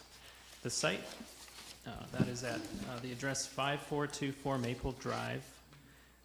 This particular parcel is a .274 acre lot. Zoning here is single-family planned residential district. And the request is seeking an area variance from Evans Farm rezoning cases. Won't read through all the cases, with the latest being ZON 2404 Evans Farm, due to a discrepancy in the development plat regarding the, for the lot where this is proposing a porch to be encroaching into a required setback of 15 feet. So the applicant is requesting an area variance from rezoning case ZON 24 and all of the previous amendments of Evans Farm to allow for a front setback of the home to be set back 10 feet and 0 inches and encroach 5 feet into a 15-foot front yard setback in an area zoned single-family planned residential district. The lot is currently undeveloped, and the applicant applied for a new home build permit on 5/8/2025, which is currently in pending status. The Evans Farm Development Plan states that plots greater than or equal to 90 feet in width have front setback requirements of 15 feet. Furthermore, the covered porch area is subject to the front setback requirement. This is the closest point to the right-of-way edge and serves as the initial measuring point to the home, which is proposed to be 10 feet setback. The plat specifically classifies the subject lot, parcel lot 8997, as equal to or greater than 100 feet in width, and you'll see that in Exhibit 2. Subject property is located at 5424 Maple Drive, stated lot 8997, and is owned by William and Louise Carcula. All right, for the surrounding area, this is looking at towards the north, this is all zoning districts actually in all directions are a single-family planned residential district. The land use to the north is Maple Drive right-of-way and single-family residences. To the south, other single-family residences. To the east is also the Maple Drive right-of-way as it kind of wraps around the parcel. Single-family residences, undeveloped land as well, owned by Evans Farm. And to the west, land use includes single-family residences. So we put a little arrow to identify the parcel that is highlighted. You can see the larger right-of-way, Lewis Center right-of-way on the south side of this zoomed-out map, and South Old State Road on the east portion. All right, so the zoomed-in view, this is a currently undeveloped lot. Some of these other parcels immediately in the area are also undeveloped. Others have homes under construction, and several do have completed residences. Moving into the staff review. This is an area variance from rezoning case ZON 24-04 Evans Farm and all previous amendments. Front yard setback requirement for this particular lot width is, and it's 8997, is 15 feet total length, total setback. So the rezoning text specifies that front setbacks are measured from an internal public right-of-way. The property only has public right-of-way frontage on Maple Drive, establishing the front setback along this road.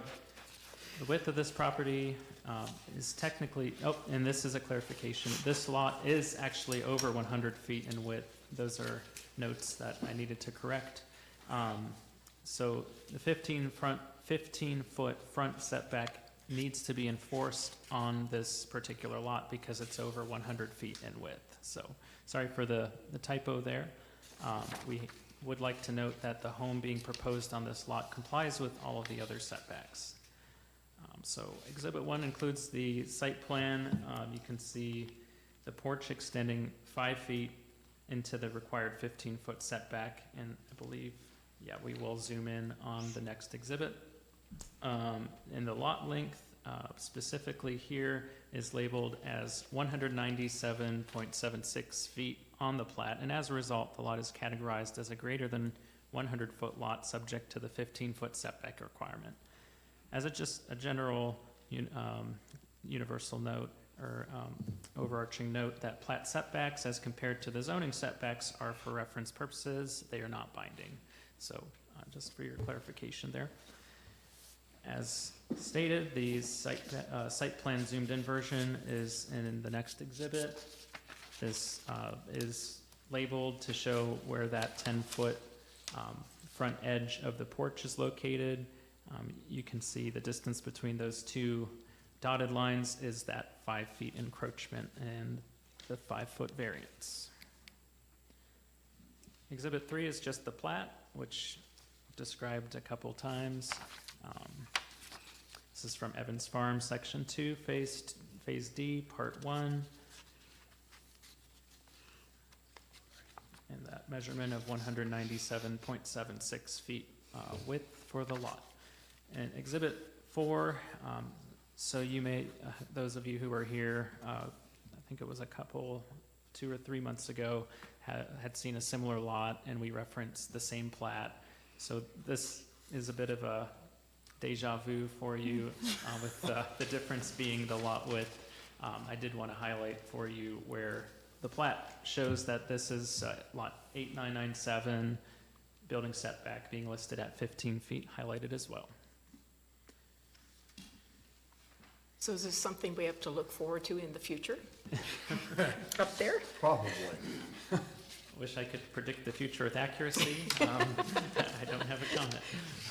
So following is the board analysis criteria for your consideration with example motions. Eric, why is there not a percentage calculated? I think essentially we're talking about the 5 feet out of the That's 15 feet. 33%, yeah. So it Okay. would be in the neighborhood of 33? 33. Yeah, it was a third. I was just making sure I wasn't leaping to the wrong conclusion there. Okay, thank you. No problem.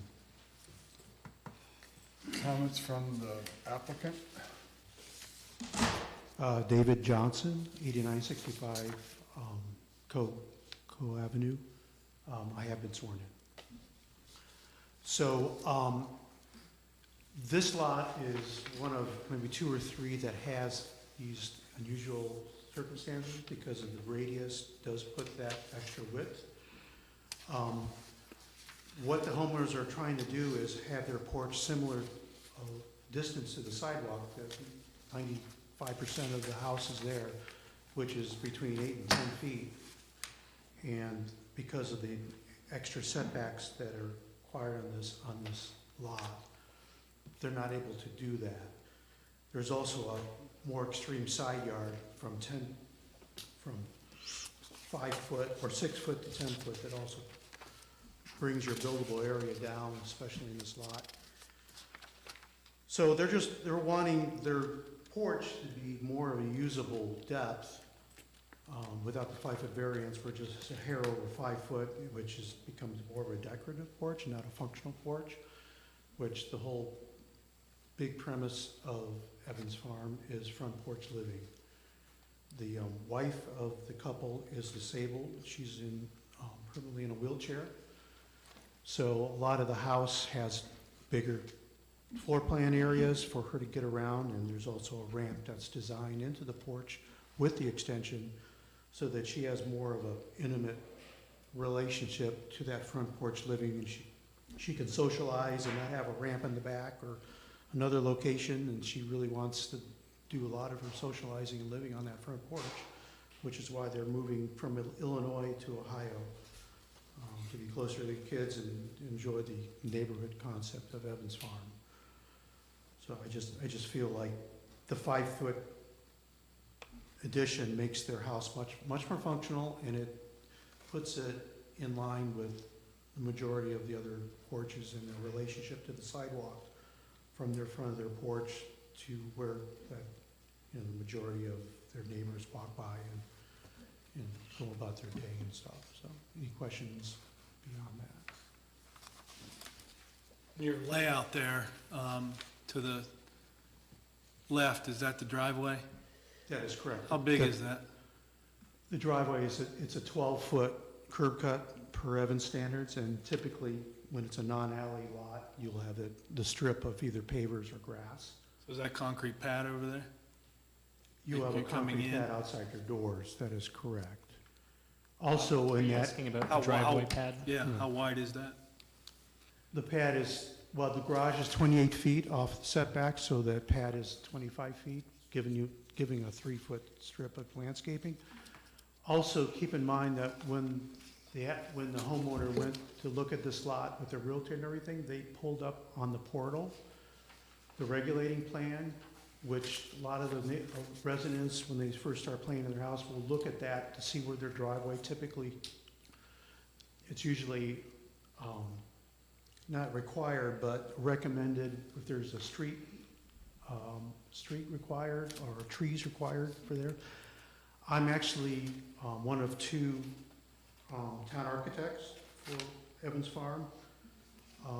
Obviously, I can't review my own work, so the other architect in Evans Farm reviews my submittal. This is obviously a personal house that I've designed with the client. And all the homeowners go to that regulating plan to figure out where the setbacks are and everything. You can clearly see that on that regulating plan, it does not discernibly show the setback differences, either the side yard or the front yard. If you follow that graphic, it's showing a 10-foot setback that, without them going through the minutia of the fine print on the plat, it's something that was a surprise to them when we started working on this plan. So whose fault is that? I would have to go back to the developer for them to update their regulating plan to match the approved plat, I guess.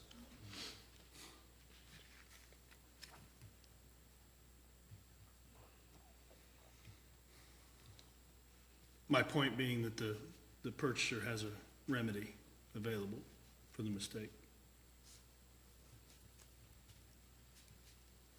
It's not their mistake that they have a remedy against somebody for not knowing that number, based on the statement in, where is it?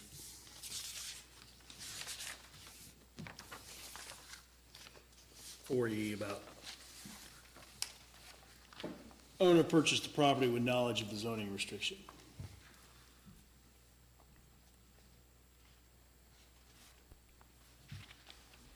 And then my question about the driveway was,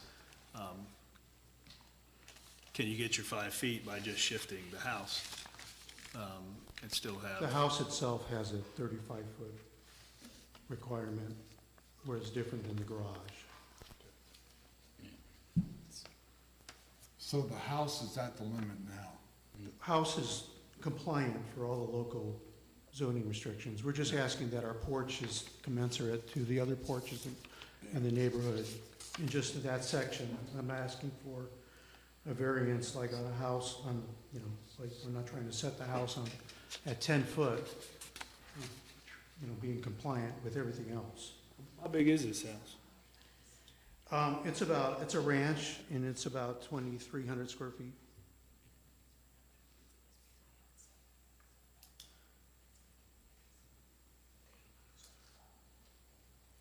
Other questions? No. Thank you. Does someone want to make a motion?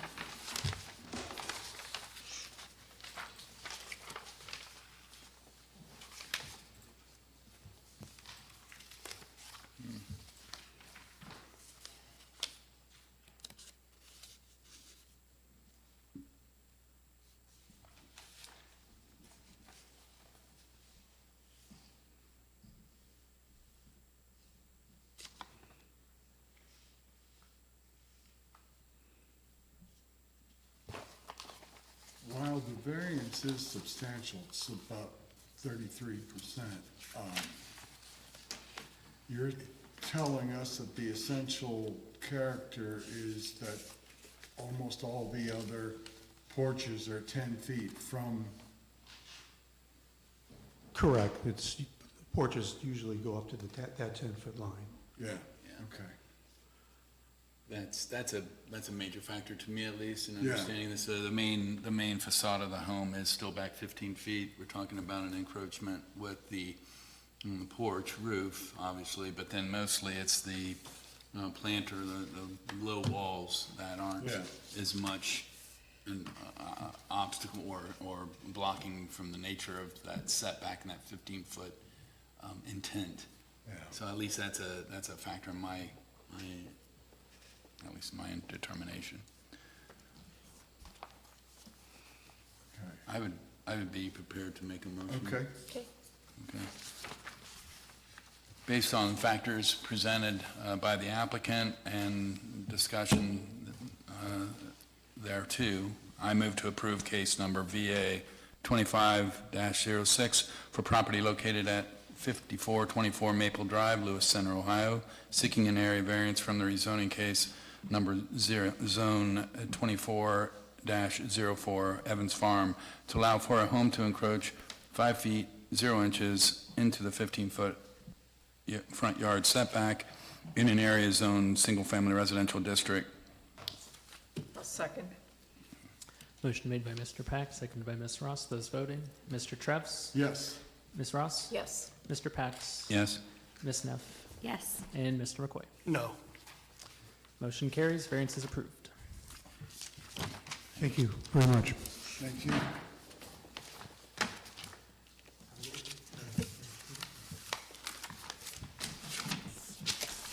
I'll turn it over to our legal representative, Julie.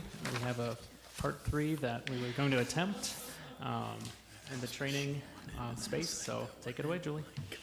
Love a trilogy, right? Well, this portion will be, I think, the quickest yet of the discussion, where we left things on, and it is the most exciting, right? Ethics. Your As personal favorite. you are on a public body, you are subject to the Ohio ethics laws. And in terms of the important takeaways, what I want for this group, first of all, the Ohio Ethics Commission is an invaluable resource. If you ever have a question about should I, shouldn't I, obviously you can work with staff to ask me. And I could give a temperature check, but at the end of the day, the Ethics Commission is the golden ticket one way or another. That's just an aside, and their information's available online. I know they have a hotline, that type of thing, but just want to make sure that you folks are aware of that. In terms of actual conflicts of interest and ethical issues that may arise, a conflict of interest is realistically the item that you're most likely to face. You live in the community, you are hearing applications, and sometimes neighbors, business associates, family members, that type of thing, can be impacted. And from an ethical standpoint, a conflict of interest, it arises with property rights and property issues when either yourself, an immediate family member, or a business associate could be impacted by a decision of this board that is either a benefit or a detriment to yourself, your family members, or your neighbor. And the detriment, the example that I like to give is, if I really can't stand, I've got a bad relationship with my dad, and I find out that his neighbor wants to put in a sewer treatment plant, and I think that will not be beneficial to his property values. Ohio, that is a conflict of interest, because that is I would be asked, if I was on the board, I'd be asked to render a decision that would probably detrimentally impact an immediate family member's property. So again, the benefit is an easy one. That's an easy one to spot, but the detriment, I always like to highlight that at least. in terms of yourself, because that can, you know, those questions pop up of, well, it's not, you know, I didn't get a notice for something, but I live around the corner, or it's around the corner from my sister, you know, at some, again, Orange is only so big, and you all are connected to probably most of in one way or another, or someone you know is connected in one way or another to a lot of the things that you'd see. If there's a, you know, again, in terms of kind of step away, an example that a board member experienced was, you know, he used to be on his homeowners association board, and this, whatever application it was adjacent to the open space for the HOA. And he's like, I'm not on the HOA board anymore, but I used to be, so what do I do? He's like, look, again, first of all, Ethics Commission is the golden ticket, but if you know, something like that where it's a few steps removed, the question is, do you personally believe that you can make an impartial decision? Because there are some people, obviously the HOA example is one thing, but you know, there could be some friends and not relatives in your life where they come in front of you, you're gonna have a hard time telling them no. And so that's more of like an internal check of, you know, do you think that you can impartially hear an application or not, even if there's not a true conflict of interest, something to just be aware of. Another, and again, at this point, my materials are in the office. I did not have the presentation. I'm guessing your presentations are likewise elsewhere. But the other item that I'd really like to highlight is that you have, that there is a prohibition on contracts with the township. So obviously this is not your day job, but by virtue, there is a statutory prohibition on the township doing work with or having contracts with your day jobs, basically, or that type of thing. So just something to keep in mind. Yeah, that doesn't happen all that much, but just something to be aware of since we are talking about ethics. Another question, or not question, but something that can pop up is if you recuse yourself, then what? You know, again, if you do get an application, if a notice comes in the mail and you say, oh, I'm a neighbor, I shouldn't sit on the board, now what do I do? So you as a board member, if you recuse yourself, your rights as a citizen of this township don't stop at the doorway. So if you recuse yourself, if there's a conflict of interest, if you believe there's a conflict, you can recuse yourself. And you can theoretically come and provide testimony to the board, but you can't wear two hats. You can't say, board members, my fellow board members, you have recused yourself, you are taking a step back, and you are just here as a citizen, as a resident of the township. So just something to keep in mind that you can't wear both hats. And that's also something to keep in mind, not just for an application in front of this board, but if there's something in front of the zoning commission or the board of trustees, you are able to go and participate as a resident of the township, but you are not able to do so as a member of the BZA. So Should you disclose that, though, if you're coming before this board not for the board, because the board knows who you are, but for the other people in the audience that... I have seen people say that, to basically a disclaimer of, I serve on the board, but I'm not here tonight as a board member. I'm here as a resident. Many people don't understand the nuance of... That's true, yeah. And so my thing about conflicts is the appearance of a conflict is a conflict. Absolutely. Even if it's Not a conflict. not a conflict at all. Okay. Because I'll probably be before this board at some point. You're like, if I were a betting person.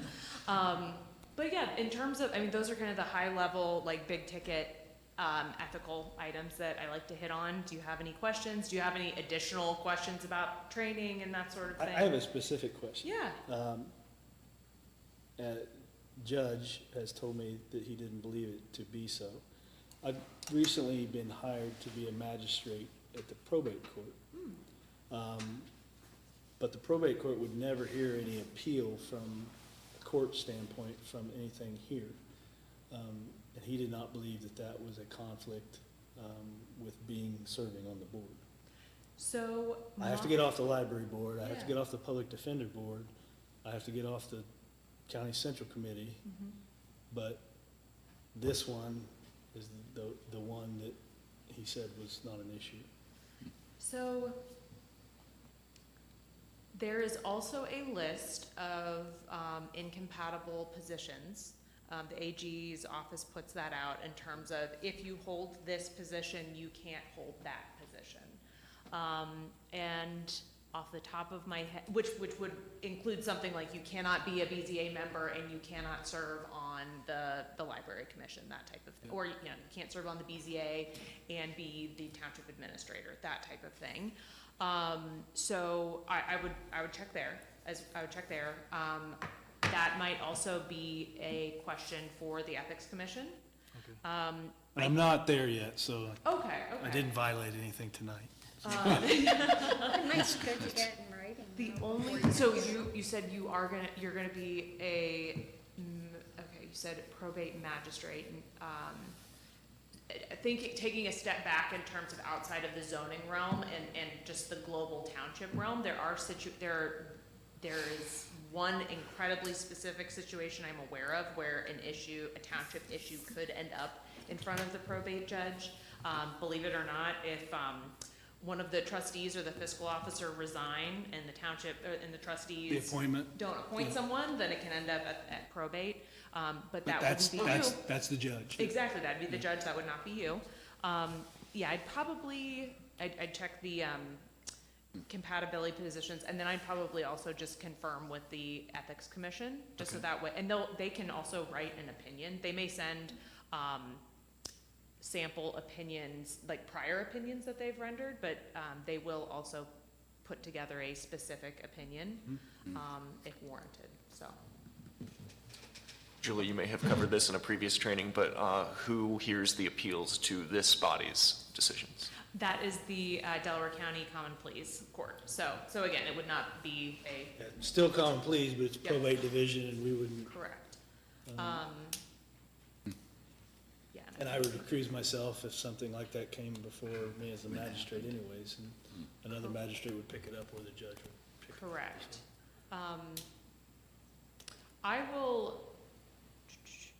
I'm also gonna give that a bit more thought, because that's definitely a new one. Make more money here than I would be being a magistrate, so. Wow. That's frightening. That doesn't sound good. That You're is a very frightening. altruistic man. Oh, goodness. Yeah, I'll give that some additional thought as well, but I can't think of any. He had checked with, ethics council or something like that. Okay. But he did not bring this one specifically up. It was the one thing that I do that he didn't remember at the Oh, time. the other thing. And he's like, I don't believe that would be a conflict. You said central. Central committee is elected position, so, yeah. Okay, but in the library commission? Library is appointed by the judges. I'm appointed by the judges. By the judges, okay, okay, And then the public defender commission, I'm appointed by the judges. okay. So, I feel the library thing I feel all really, right about it, but again, just, it's not like tripping any red flags necessarily, but yeah, the compatibility and then just getting that for sure. That way it's clear. Alright. With the ethics commission. see, That was a- ethics that was are a important to real- me. That was That was a real good question. That was No, I'm very serious. specific. Very specific and relevant to the topic. Any other questions, or just general BZA questions while we're here? Well, I had heard that yes, if you intended to give testimony as a resident, you would recuse yourself but be in the audience. But I heard that otherwise you shouldn't sit in the hearing if you don't have, if it doesn't directly affect you, but you recuse yourself, should you just exit and stay out? A couple, you could just sit, I mean, again, it goes back to a bit of optics as well, of, you know, if you're recusing yourself and there's no other application, you know, let one of the alternates step in. If you're curious about what's going on, again, Orange Township has many mediums that you can watch, so that without being in the room. The key is you cannot be part of the discussions, the deliberations, you can't sit there and you can't sit over there if private deliberations happen. You know, it's about optics at that point. Can't kick someone out of the room, Right. Necessarily, but again, it just is, you know. Yeah, we had an applicant come a couple of meetings after we had heard theirs and brought us all flowers. Oh, wow. I think almost all of us just gave ours to the court reporter. Yeah. It's like, here you go. Oh my goodness, But yes. I was always, in my last job, it was like, just don't take anything. That there's no, look, I mean, it may say it's fine if it's under a certain amount, but the best thing to do is just don't take anything, and then you don't ever have to worry about it. Absolutely, and that goes back to just optics. Yeah. I know, again, I've been out here so many times, I can't remember if it was you or the zoning commission, but someone made you see a lot of the same people sometimes it's the same attorneys, and so you know, it's a professional relationship, but there's some familiarity. But if someone's sitting in the audience for the first time and they don't know, they're like, oh, well, the fix is in because look how, you know, you guys are just chumming it up. Or they may see someone in the you say hello to someone in the parking lot. Again, that's not a legal problem or an ethical problem, but just optics to consider. I do want to say on gifts, there are restrictions, and it basically is something that is of substantial value that, and I can't remember the buzzwords, but basically substantial value that can have an improper impact on you. So if someone gives you, courtside Cavs tickets, that's a substantial value. Yeah. It's something like flowers, probably not, but again, it's more of a hard line. It's like, if you never want anyone to make the argument, you say, well, no, my policy is I just don't accept anything. That is very sweet. Archaic word, de minimis. Yes, exactly. Things of de minimis value. Yep. And I think maybe state agencies, for some reason, there's something in my mind, I can't remember which, but I think it might be the state level, it's like $25 or something. say, Like there's a someone dollar out there amount. has a There dollar is, and amount. From the township's perspective, there isn't truly a dollar amount, but it's of substantial value. There's also an intention component of, like undue influence, on that, so. I should probably put the magnet back there. I know. Substantial value. You paid for it. That is true. That is You true. did I that. did not, and that is undue influence on, I'm very excited about that magnet. But any additional questions? That's why I'm rude to everyone. I don't want anybody to think I favor. It's a good policy, that's a great policy. No overly friendly with anybody, the applicants or anything. That is one thing that I saw happen at another meeting somewhere, where someone on the board, it wasn't this board, but someone on the board was talking with the applicant out in the parking lot before the meeting. And it just gave a really bad feel to me and to everyone else. Yeah. And it may have been totally innocent, but it sure didn't feel that way or smell that way. And so that's just something we should not do, correct? I mean, to me, that just, it gives someone an opportunity to put a foothold in there that we're not doing things the way we should do. It's a good practice, especially since you're in a quasi-judicial role. It would not be appropriate for a judge to meet with one attorney by themselves, that sort of thing. Zoning commission is a little different, and the trustees, when they're acting in their zoning capacity, it's different because people can lobby them. I do know that some commission members and trustees, just their policy is like, listen, I'm not going to talk to you. You want to talk to me, it's going to be in the public hearing. But some folks are like, I want to make sure that I'm fully informed before we go into the meeting itself. So, but again, because you guys are in a quasi judicial role, it just is a little different. And again, optics are important, even if the conversation isn't improper, it just is a good practice, that's for sure.